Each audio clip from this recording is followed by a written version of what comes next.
Pour réparer une crevaison, on va commencer par enlever le bouchon de valve et le petit anneau qui retient la valve ici.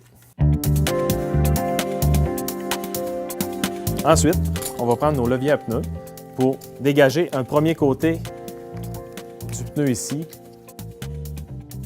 On va prendre ici le petit encoche pour nous aider à faire le tour et sortir la première moitié du pneu.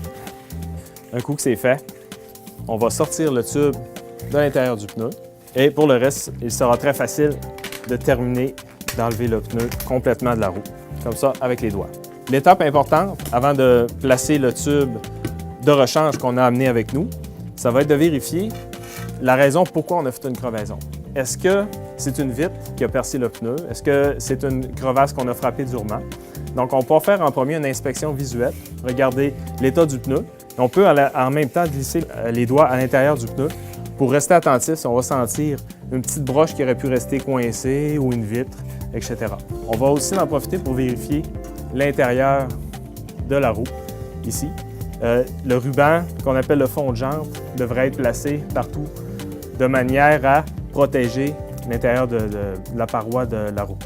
Maintenant que c'est fait, on va prendre notre tube de rechange et on devra y mettre de l'air un petit peu pour qu'il ait sa forme. Maintenant que le tube, on lui a donné sa forme, on va fermer ce petit bouchon-là ici et on va réinstaller le pneu sur la roue. On y va de la même manière. On commence par un seul côté, ici, qu'on va placer sur la jante. Ensuite, on prend le tube. On va commencer par insérer la valve. Et on va placer le tube dans le pneu en premier.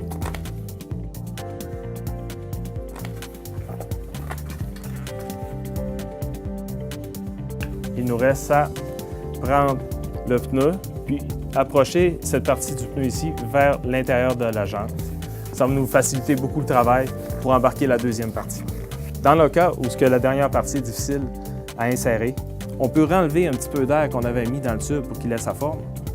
Maintenant qu'on sait qu'il est bien en place. Et puis, on va finir le travail avec les doigts. On ne prend jamais cet outil-là, seulement pour enlever le pneu.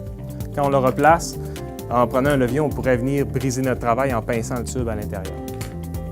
Maintenant que notre travail est fait, on va venir gonfler le tube. Une roue comme ça, on va s'attendre à mettre une pression approximative de 100 livres, ça peut être un peu plus. Et pour une roue de vélo de montagne, on peut mettre une valeur d'à peu près 30 livres, dépendamment toujours du pneu. On a toujours une indication sur le flanc selon le manufacturier.